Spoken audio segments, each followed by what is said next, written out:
mineros, hemos hablado ya del tema de los puertos, pero hay otros sectores que también son muy interesantes para analizar desde una mirada hasta regional.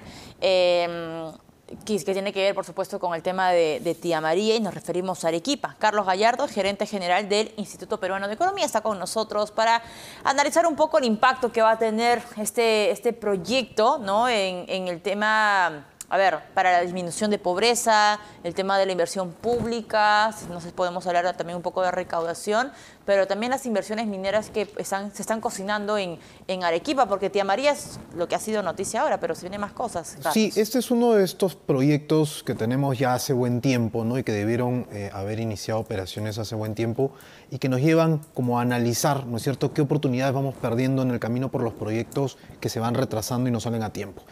Vemos desde el IPE como una oportunidad que pueda salir adelante Tía María en términos del entorno de confianza que pueda generar para las inversiones mineras, que son de las más relevantes para el Perú, considerando que en Arequipa hay otros proyectos también relevantes como Zafranal, con fecha de inicio para de aquí a algunos años, y lo mismo con Pampas del Pongo, ¿no? Entonces se va normando como una suerte de cinturón de proyectos mineros importantes que podría representar más de 5.000 millones de dólares de inversiones en los próximos años en la región, ¿no? Para darte una idea,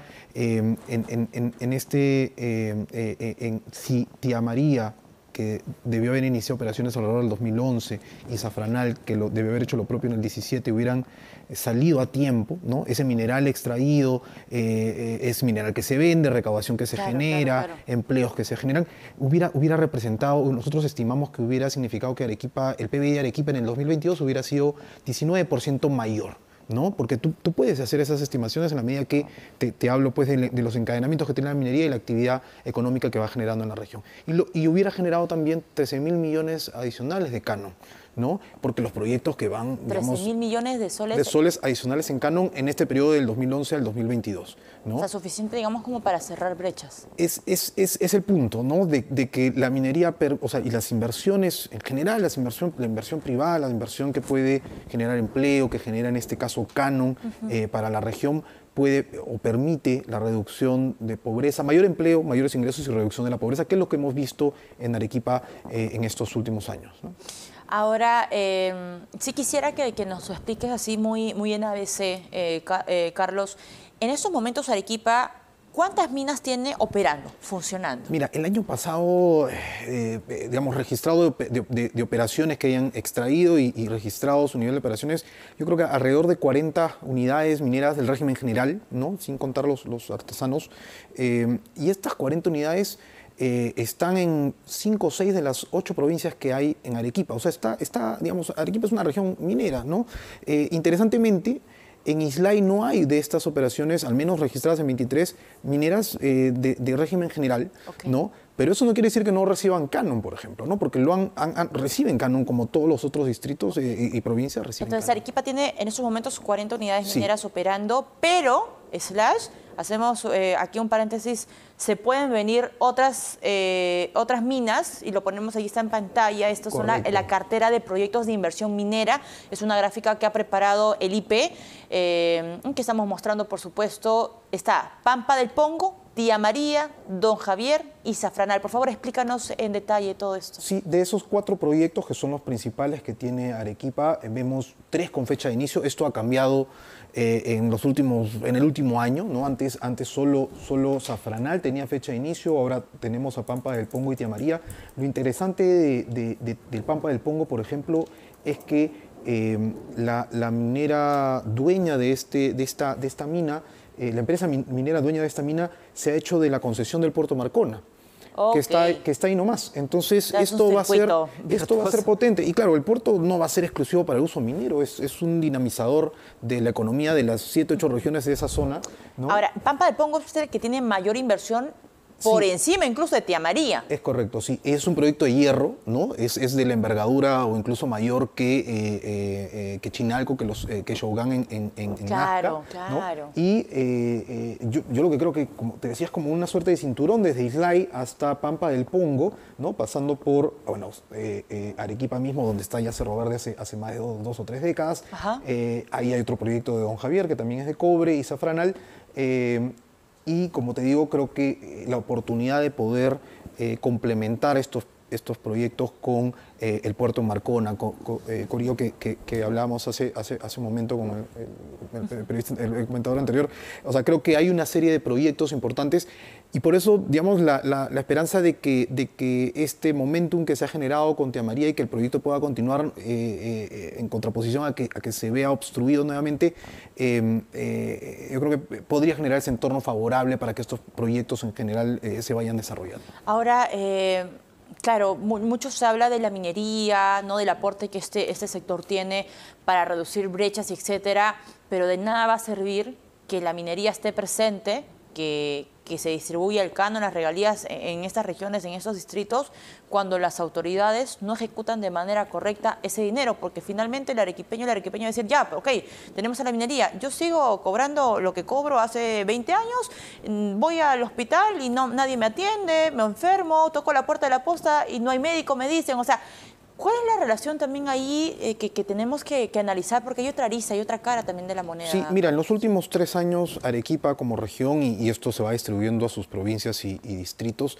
ha recibido en promedio 1.300 millones de soles cada año, ¿no? O sea, casi 3.900 millones en los últimos 3 años, y ese ingreso del 21, 22, 23 es casi 3 veces el promedio de lo recibido en los últimos 10 años hacia atrás, ¿no? O sea, ha crecido de manera significativa. Pero cuando tú ves el nivel de ejecución a nivel distrital o provincial de estos recursos, tú ves que persisten brechas de capacidades para poder ejecutarlo, ¿no? Y entonces tienes municipios que están ejecutando 20 o 30% y otros por encima del 80%, ¿no? Entonces, ¿qué te hace pensar qué hace que esa diferencia ocurra?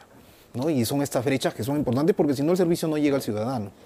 Y el tema de la pobreza, ustedes también han analizado y han compartido un gráfico con nosotros, a ver Sí. si lo ponemos en pantalla para poder analizarlo juntos, esto que tiene que ver con la tasa de pobreza. Sí, y el PIB. en columnas verdes, ¿no? Podemos ver que hacia el 2004 los niveles de pobreza en Arequipa eran del 40%. Esto llega a un nivel mínimo en el 2019 de 6% y hoy está en esa fase todavía de recuperación con algo de retraso de esos niveles de pobreza. Pero aquí el punto, y bueno, y en línea roja está el PIB per cápita, los ingresos de las personas. Ya. Yo creo que lo importante, y por eso te traía este gráfico, es que, o sea, veo muy difícil argumentar, ¿no? Porque, digamos, partiendo de la premisa que más inversión genera más empleo, más ingresos y reduce la pobreza, yo creo que es bien difícil argumentar que esta evolución vista en Arequipa en los últimos 20 años no se deba en buena parte a la inversión minera de las actividades mineras que te iba comentando que tiene presente con Cerro Verde a la cabeza, sin duda, pero hay otras unidades mineras en la región. Es una realidad, digamos, que la reducción de la pobreza se debe en gran parte a la minería en Arequipa. En el caso de Arequipa y en el caso nacional lo hemos ido identificando en una serie de estudios que hicimos en el IPE. Por ejemplo, te hablaba de cuánto más PBI hubiera tenido la región Arequipa si hubieran salido a tiempo los proyectos Tía María y Zafranal.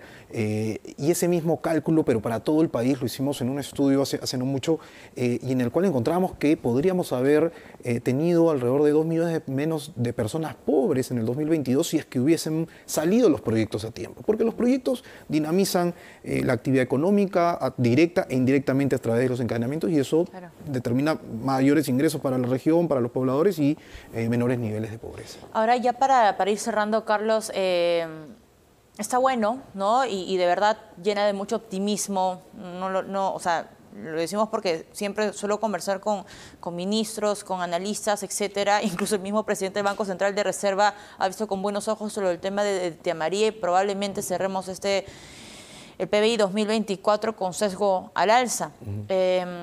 Pero creo que no podemos dejar de lado y no podemos dormirnos en los laureles cuando tenemos el tema de la minería ilegal soplándonos en la oreja todo el tiempo. O sea, tenemos lo de Patás, reportamos hace poco también nuevamente en La Libertad, en Madre de Dios. Tú has hecho un análisis con IP con el tema de la minería ilegal. O sea, también hay retos pendientes allí que no podemos dejar de lado, ¿no? Y ¿sabes qué? Vinculado al tema de los proyectos que están pendientes e incluso los más atrasados, ¿no? Digamos, Arequipa, Cajamarca, Piura, La Libertad, y que son regiones que tienen proyectos atrasados, que debieron entrar en operaciones y que, digamos, están atrasados en algunos casos por esta conflictividad social, el rechazo que puede dar la ciudadanía. Y lo que vamos viendo es que en estas zonas no es que no hay minería, no es que la población reclamó que no hubiese proyectos y ahora es un valle y no hay minería. Lo que hay es minería ilegal, lo que hay es indicios de que ya hay presencia de minería ilegal, por ejemplo en Conga, por ejemplo en Arequipa, en varios de los distritos donde hemos visto que van a desarrollarse proyectos. Entonces, creo que el reto más grande para el Estado es que ahí donde no se está desarrollando minería formal, ¿no es cierto?, se empieza a desarrollar minería ilegal y no la estamos combatiendo como deberíamos. Hay una serie de estrategias en las cuales estamos rezagados. Ahora está en debate el reinfo y esta nueva ampliación al 2027. O sea, vamos a seguir medio entrampados en esto. Y hemos visto minería ilegal en el oro, es lo que conocemos en los últimos 20 años, pero ya hay indicios también de minería ilegal en cobre, ¿no? Entonces no hemos terminado de resolver un problema y esto tiene un mecanismo de explotación distinta, son una serie de problemas distintos. Entonces creo que como país necesitamos resolver los problemas, vinculados a la minería ilegal, y en estos casos especiales es como ahí donde no hay minería formal, lo que estamos haciendo es generarle espacio a minería ilegal que está ahí presente. En algunos casos incluso conviven, ¿no? Eso, ¿y qué tan difícil es hacerle frente a la minería ilegal? Porque eso del reinfo tiene ya varios años, no es algo que nos estemos inventando ahorita en esta conversación. O sea, la data demuestra que la mayoría tiene inscripción suspendida porque realmente ha servido para muy pocos, pero en realidad para la gran mayoría no ha tenido el resultado que uno esperaría, ¿no? Y estos aplazamientos, lo único que han hecho, porque llevamos 22 años en realidad de distintos registros, el reinfo es el último que conocemos desde el 2016, pero intenciones de registros hay desde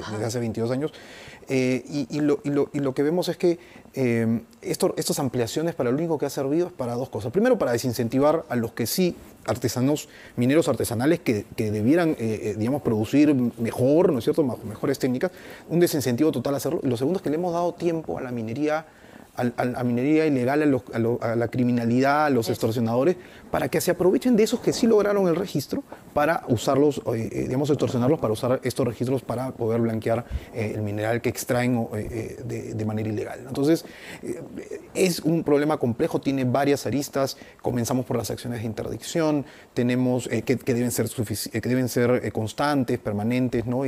Pero que no son suficientes, un registro que funcione, un sistema de trazabilidad. Se habla mucho de las plantas procesadoras, claro, y el nivel de atención que están teniendo. Sobre todo un Congreso, ¿no?, comprometido, ¿no? Un Congreso comprometido porque que no juegue en contra, al menos, ¿no? Porque si vamos a estar echando hacia atrás algunos pasos que dio hacia adelante el Ejecutivo con un decreto legislativo a inicio de año, y si incluso vamos a ir para atrás, creo que vamos mal. Carlos, muchas gracias por acompañarnos. Interesante ese análisis que se ha hecho a través de IP. Carlos Gallardo, gerente general del Instituto Peruano de Economía, estuvo con nosotros.